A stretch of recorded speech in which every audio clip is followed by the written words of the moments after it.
Red ball ಫಾರ್ಮೆಟ್ನಲ್ಲಿ ದೇಶೀಯ ಪ್ರತಿಷ್ಠಿತ tourney ಆಗಿರುವಂತ ರಣಜಿ ಟೂರ್ನಿಯ ಮುಂದಿನ ಪಂದ್ಯಕ್ಕೂ ಮುನ್ನ ಕರ್ನಾಟಕ ತಂಡವನ್ನು ಅನೌನ್ಸ್ ಮಾಡಲಾಗಿದೆ.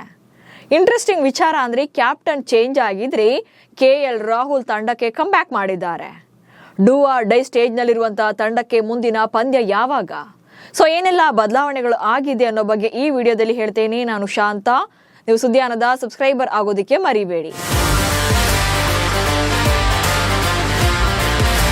ಕರ್ನಾಟಕ ರಾಜ್ಯ ಕ್ರಿಕೆಟ್ ಸಂಸ್ಥೆ ಪಂಜಾಬ್ ವಿರುದ್ಧದ 2025-26ರ ರಣಜಿ ಟ್ರೋಫಿಯ ಗ್ರೂಪ್ ಸ್ಟೇಜ್ನ ಕೊನೆ ಪಂದ್ಯಕ್ಕೆ ಟೀಮ್ ಅನೌನ್ಸ್ ಮಾಡಿದೆ. ಈ ತಂಡದಲ್ಲಿ ಟೀಮ್ ಇಂಡಿಯಾ ಆಟಗಾರರಾದಂತಹ ಕೆಎಲ್ ರಾಹುಲ್ ಮತ್ತು ಪ್ರಸಿದ್ಧ ಕೃಷ್ಣಗೂ ಕೂಡ ಚಾನ್ಸ್ ನೀಡಲಾಗಿದೆ. ಇತ್ತೀಚೆಗೆ ಕರ್ನಾಟಕ ಪರ ವಿಜಯ್ ಹಜಾರೆ ಟ್ರೋಫಿಯಲ್ಲಿ ಅಂತಾರಾಷ್ಟ್ರೀಯ ಕ್ರಿಕೆಟಿಗರು ಭಾಗವಹಿಸಿದ್ರು. ಆದರೆ ಈ ಸೀಸನ್ ಅಲ್ಲಿ ಯಾವುದೇ ರೆಡ್ ಬಾಲ್ ಪಂದ್ಯಗಳನ್ನು ಆಡಿರಲಿಲ್ಲ. ಭಾರತ ಹಾಗೆ ನ್ಯೂಜಿಲೆಂಡ್ ನಡುವಿನ ಏಕದಿನ ಸರಣಿ ಬಳಿಕ ಕೆಎಲ್ ರಾಹುಲ್ ಮತ್ತು ಪ್ರಸಿದ್ಧ ಕೃಷ್ಣ ಹೆಚ್ಚುವರಿ ವಿಶ್ರಾಂತಿಯನ್ನ ಕೇಳಿದ್ರು. ಹೀಗಾಗಿ ಮಧ್ಯಪ್ರದೇಶ ವಿರುದ್ಧದ ಕರ್ನಾಟಕದ ಕೊನೆಯ ಪಂದ್ಯವನ್ನ ಮಿಸ್ ಮಾಡಿಕೊಂಡಿದ್ರು. ಬ್ಯಾಡ್ ಲಕ್ ಅಂದ್ರೆ ಈ ಪಂದ್ಯವನ್ನ ಕರ್ನಾಟಕ 217 ರನ್ಗಳಿಂದ ಸೋತಿತ್ತು. ಈಗ ಪಂಜಾಬ್ ವಿರುದ್ಧದ ಪಂದ್ಯಕ್ಕೂ ಮುನ್ನ ಇಬ್ರು ಕೂಡ ತಂಡವನ್ನ ಸೇರ್ಕೊಂಡಿದ್ದಾರೆ. ಹಾಗೆ ಕ್ಯಾಪ್ಟನ್ಸಿ ಕೂಡ ಬದಲಾವಣೆ ಮಾಡಲಾಗಿದೆ. ಮಯಾಂಕ್ ಬದಲಿಗೆ ಪಡಿಕ್ಕಲ್ಗೆ ಒಲಿದ ನಾಯಕತ್ವ.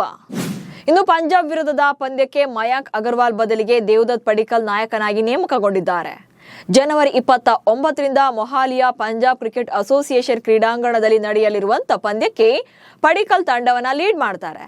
ಪ್ರಸ್ತುತ ನಡೀತಾ ಇರುವಂತಹ ರಣಜಿ ಟ್ರೋಫಿ ಸೀಸನ್ ಅಲ್ಲಿ ಅಗರ್ವಾಲ್ ಅವರ ಬ್ಯಾಟಿಂಗ್ ಸರಾಸರಿ 33.11 ರಷ್ಟಿದೆ. ಇನ್ನು ಪಡಿಕ್ಕಲ್ ಇತ್ತೀಚೆಗೆ ವಿಜಯ್ ಹಜಾರೆ ಟ್ರೋಫಿಯಲ್ಲಿ 90.62ರ ಸರಾಸರಿಯಲ್ಲಿ 725 ರನ್ಗಳನ್ನ ಕಲೆ ಹಾಕಿದ್ರು.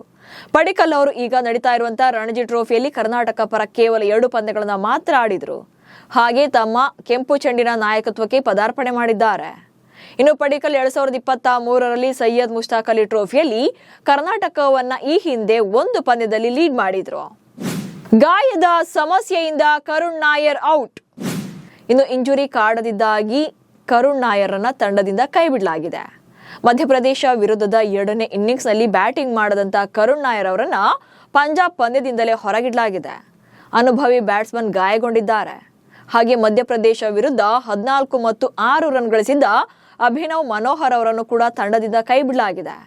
ಕರ್ನಾಟಕ ತಂಡ ಗ್ರೂಪ್ ಬಿ ಪಾಯಿಂಟ್ಸ್ ಪಟ್ಟಿಯಲ್ಲಿ 3ನೇ ಸ್ಥಾನದಲ್ಲಿದ್ದು ಮಹಾರಾಷ್ಟ್ರ ಮತ್ತು ಮಧ್ಯಪ್ರದೇಶ ತಂಡಗಳು ಮುಂದಿವೆ. ಸೌರಾಷ್ಟ್ರ ತಂಡಗಳು 2ನೇ ಸ್ಥಾನದಲ್ಲಿರೋದ್ರಿಂದ ಕೊನೆಯ ಗುಂಪು ಹಂತದ ಪಂದ್ಯ ಕರ್ನಾಟಕದ ಪಾಲಿಗೆ ಗೇಮ್ ಡಿಸೈಡರ್ ಆಗುತ್ತೆ. ಇನ್ನು ಕರ್ನಾಟಕ ತಂಡದಲ್ಲಿ ಯಾರೆಲ್ಲ ಸ್ಥಾನ ಪಡೆದಿದ್ದಾರೆ ಅನ್ನೋದನ್ನ ನೋಡ್ತಾ ಹೋಗೋದಾದ್ರೆ Mayank Agarwal, KL Rahul, Aneesh KV, Devdutt Padikkal, Smaran R, Shreyas Gopal, Krithik Krishna, Venkatesh M, Vidyadhar Patil, Vidwath Kaverappa, Prasidh M Krishna, Mohsin Khan, Shikhar Shetty, Srijith KL, Dhruv Prabhakar ಸ್ಥಾನವನ್ನ ಪಡ್ಕೊಂಡಿದ್ದಾರೆ. ಸದ್ಯ ಈ ತಂಡಕ್ಕೆ ಕೆಎಲ್ ರಾಹುಲ್ ಮತ್ತು ಪ್ರಸಿದ್ಧ ಕೃಷ್ಣ ಕಮ್ ಬ್ಯಾಕ್ ಮಾಡಿರೋದ್ರಿಂದ ತಂಡದ ಸ್ಟ್ರೆಂತ್ ಕೂಡ ಹೆಚ್ಚಾಗಿದೆ. ನಮಸ್ಕಾರ.